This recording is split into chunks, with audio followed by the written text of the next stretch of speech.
আসসালামু আলাইকুম ভাই। ভাই এটা কি? ওয়ালাইকুম আসসালাম। পালের গরু নাকি? হ্যাঁ, আমার পালের গরু। পালের গরু। গরুর কি কোনো নাম আছে? গরুর নাম রাজা ফুসিল। রাজা জন্মের পর রাজা ফুসিলাম। রাজা রাজা। এটা কি আপনার মানে গাভী থেকে? একবার আমার অরিজিনাল গাভীর থেকে আমি ওকে মানুষ করছি। তার মানে তো অনেক মায়া আমি আপনার এই অনেক মায়ার কথা বলি তো ধরেন শেষ নাই। শেষ নাই। টাকার লাগিয়ে টাকার ধরেন দেখাই লাগবে।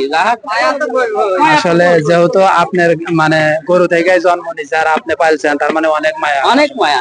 ধরেন কাম করে যায় সন্তানের আগে মুখ না দেখাও ওকে আগে খেয়ে দিচ্ছে ঘরে যায়। আসলে যারা গরু ভালোবাসে তারা এরকমই। আচ্ছা, এই গরুর দাম রাখছেন কত? 4.5 লাখ। 4.5 লাখ। হ্যাঁ, 4.5 লাখ। 4.5 লাখ।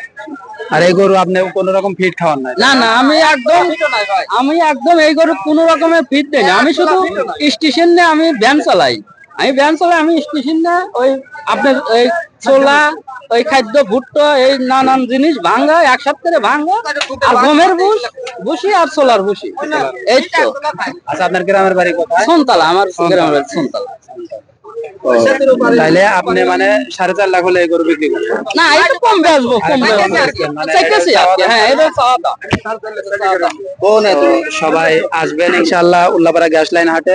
দেখতে পাচ্ছেন অনেক বড় বড় গরু, অনেক গরুর আমদানি। আর আজকে কিন্তু কুরবানির আগের শেষ হাট, তো সবাই অবশ্যই আসবেন ইনশাআল্লাহ। আচ্ছা ভাই, ভালো থাকবেন। আসসালামু আলাইকুম। ওয়ালাইকুম আসসালাম।